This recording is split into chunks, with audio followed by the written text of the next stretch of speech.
반갑습니다. 허브경제TV 서현도입니다. 이번에 같이 볼 종목은 OCI라는 종목이고요. OCI 보기 전에 네이버에 허브경제TV 검색하시면 저희 홈페이지 들어오실 수 있습니다. 무료 추천 종목을 받아보고 싶다. 혹은 최근에 주식이 좀 어렵다, 힘들다 하시는 분들 편하게 카카오톡 아이디 HRB2019 아이디입니다. 카카오톡 아이디 HRB2019로 친구 추가해 주시면 되시고, 저희가 최근에 이 사칭 채널이 계속적으로 좀 발생이 되고 있습니다. 저희는 아이디, 카카오톡 아이디로 친구 추가하시면은 딱 요 마크 있죠? 저희 아이콘, 허브경제TV 이렇게 해가지고 딱 뜨는데, 이 채널에다가 이걸 검색하시면은 이렇게 사칭 채널, 이 노란톡이라고 써있는, 또 이제 심지어 이름도 HRB2019 그대로 있죠. 이거는 저희가 아니기 때문에 반드시 좀 주의해 주시고 카카오톡 아이디로 친구 추가해 주셔야 됩니다. 네, 그러면은 OCI 보도록 하겠습니다. 오늘 일단은 결과만 넣고 보면은 마이너스 1.67%. 예, 그럼 친환경이 안 좋았나? OCI는 이제 대장들 이런 종목들을 최근에 많이 따라가려는 움직임을 보여줬기 때문에 오늘 OCI가 마이너스 1%가 나왔다는 거, 예, 그거는 다른 태양광주들이 좀 안 좋았나라는 걸 바로 생각해 봐야겠죠. 현대에너지솔루션 오늘 음봉이 굉장히 좀 크게 나왔습니다. 시가를 띄웠거든요. 이게 어제 시간으로 아마 오른 걸로 제가 알고 있는데, 그쵸. 어제 시간에가 9%가 떴습니다. 9%가 떴는데, 심지어 오늘 시가 반영도 다 제대로 안 해주고, 시가부터 그냥 거의 계속적으로 매도 패턴이 나오는, 예, 이런 거는 진짜 매도는 맞습니다. 이런 중대형주에서 음봉이 1분봉 기준으로 저렇게 크게 나온다는 거, 예, 저거는 매도 강도가 조금 있다. 예, 오늘 프로그램 매도는 8만 주가 나왔고요. 오늘 양매도 나왔습니다. 기관 쪽에서 매도가 좀 많이 나왔습니다. 연기금이 물론 매도량이 그렇게 많지는 않습니다만, 어쨌든 간에 지금 시가를 띄워놓고 양매도가 나온 거, 이런 거는 조심해야 된다. 제가 왜 OCI 보면서 이제 현대엔솔 이야기를 하냐 이렇게 생각을 하실 수도 있겠지만, 결국 이 업종, 그 다음에 지금 대장주가 현대엔솔이었고, 그 밑으로 이제 하나솔루션, 예, 하나솔루션이 있는데, 하나솔루션도 오늘 강세가 그렇게 막 도드라지게 나오진 않았습니다. 역시나 시가를 띄우고 다시 한번 시가를 돌파하는 액션 나온 다음에 밑으로 쭉 매도 물량 나왔거든요. 그러니까 같은 업종에 있는 종목들을 최대한 보고, 그리고 OCI는 지금 따라가는, 어떻게 보면은 2등, 3등주, 2등주도 아니죠 사실, 3등주 막 4등주까지의 느낌도 있기 때문에, 이런 중소형주라고 할지라도 지금 친환경 쪽의 분위기, 요거를 같이 좀 체크하셔야 됩니다. 그래야 이 OCI를 대응하는 데 있어서도 조금 더 도움이 될 만한 데이터들을 얻어낸다고 생각하시면 됩니다. 네, OCI는 잠깐만, 하나솔루션 오늘 누가 사고 팔았는지 봐야겠죠. 기관이 매도 나오고 외국인 매수 들어왔습니다. 연기금이 근데 아직은 이 하나솔루션에 대해서 매수 포지션을 잡아주고 있기 때문에, 현대엔솔은 오늘 좀 차익 실현이 나왔을진 모르겠지만 하나솔루션은 한 턴 정도는 더 기회가 있을 것 같습니다.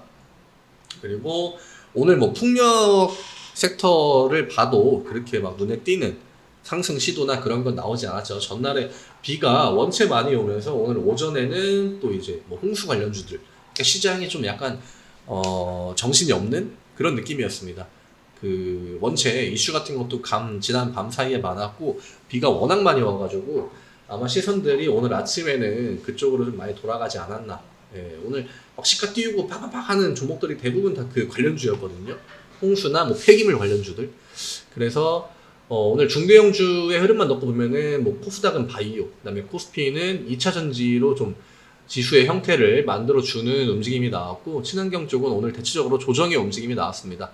예, 오늘 방산주 쪽에서 일부 이제 좀 슬슬 탈락하는 종목들이 나오고 있거든요. 오늘 한국항공우주나 로템의 분위기도 오늘 좋지 않았고, 그래서 결국 방산이 먼저 돌고 그 다음에 친환경이었는데, 오늘 풍력도 쉬고 태양광도 어떻게 보면 쉬지 않았습니까? 다만 좀 꺼림칙한 거는 현대엔솔이 시간외를 띄우고 시가 반영을 다 안 해준 다음에 그때부터 쭉쭉쭉 매도했다는 거. 이 전에 하나솔루션이 시가 한번 띄었을 때 시간에 굉장히 많이 올렸을 때가 이날이었거든요. 근데 이때는 오히려 시가에서 밑으로 액션을 한 번도 안 주고 그냥 바로 위로 밀어 올렸는데, 오늘은 또 정반대의 움직임이 나왔다. 그러니까 이때의 움직임을 기대했던 사람들은 오늘 대부분 다 손실을 받겠죠.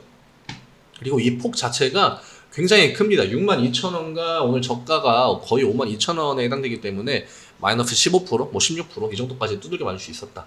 근데 같은 업종에 있는 종목에서 이런 움직임이 나오는 거는 사실 좋지 않을 수는 있습니다.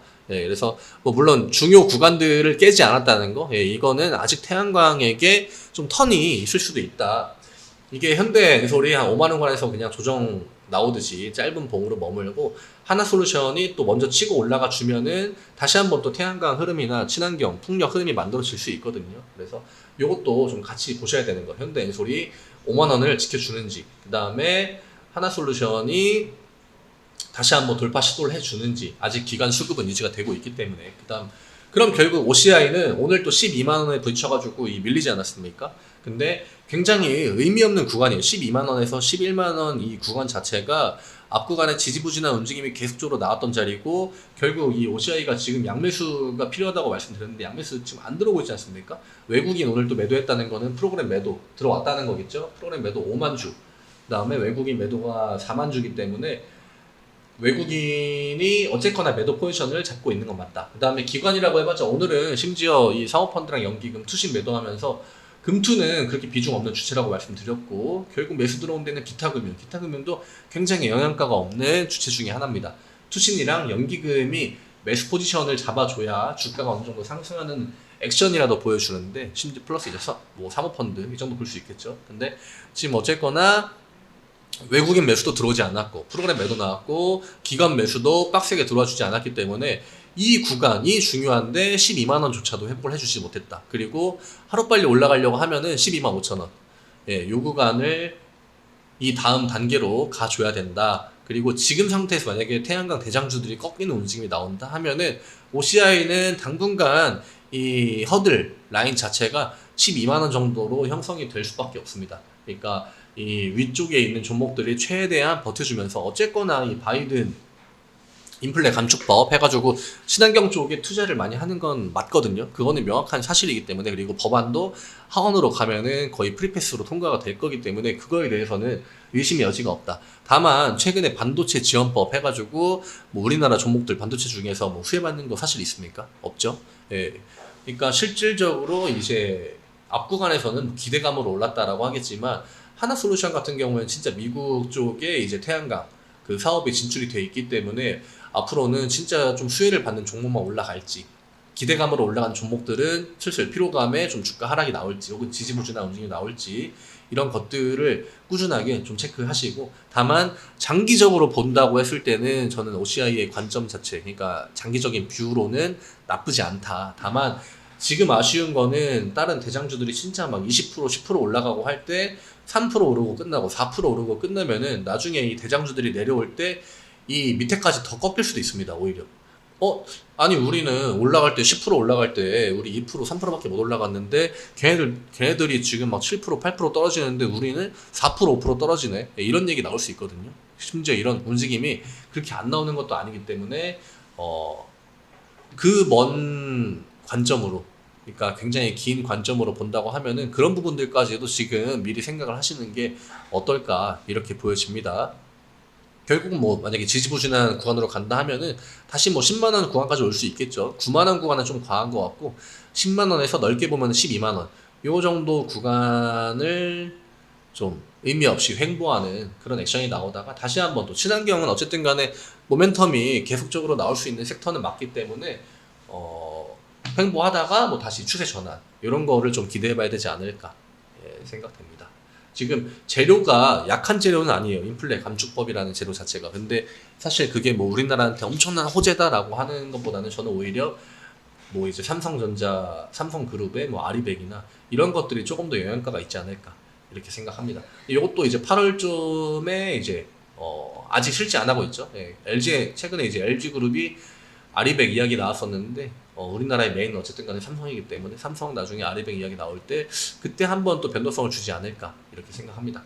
그 전까지 하반 구간만 좀 잘 잡아줘야겠죠. 최소한 12만원 구간, 뭐 플러스 마이너스 위아래로 몇 프로, 뭐 4, 5%, 5% 이 정도는 크게 상관없겠지만 그래도 언제든지 12만 5천 원이나 13만 원 도전할 수 있는 자리에서 놀아주는 거, 버텨주는 게 제일 좋을 것 같습니다. 구간으로 봤을 때는 뭐 딱 그 정도 보시면 될 것 같아요. 12만 원을 어쨌거나 좀 회복을 해줘야 되고 아래쪽으로는 11만 원 지지 라인을 아마 받을 거기 때문에 이 정도 보시면 될 것 같네요.